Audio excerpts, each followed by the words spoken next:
The HST was introduced and imposed under Gordon Campbell. In the end, it may have been his downfall. It's been political fodder for the NDP since it was introduced, and some believe the fallout will follow the Liberals all the way to the polls this May. Our legislature reporter Stephen Andrew has that part of our coverage. The NDP recognized a wedge issue when they saw it and heavily campaigned against the HST. Former Premier Gordon Campbell brought in the harmonized tax weeks after the 2009 election. Voters went ballistic.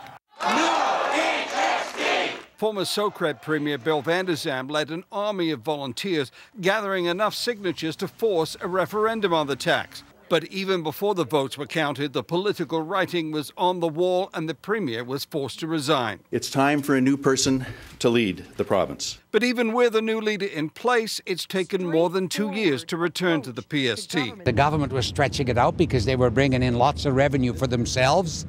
And I also knew that the big industry was obviously keeping it alive because they too were benefiting in spades.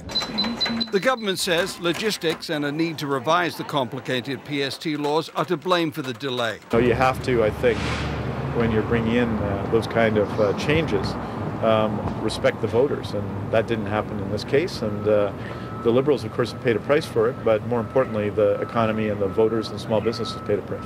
Although a majority of voters oppose the HST, the government still defends the tax. And it's a tax that is good for business. It encourages investment, and when we know our investment in British Columbia increases, opportunities for jobs also increase. The politicians may be squabbling over the HST, but now it's gone. Will it affect the way you vote?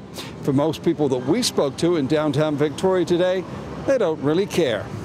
Probably not. In all honesty, I probably haven't paid that much attention to it. Putting the HST in after the 2009 election did the damage. I'm going to get in trouble for this, but I think Christian Clark's kind of on a sinking ship anyway, so I don't think it's going to make much of a difference.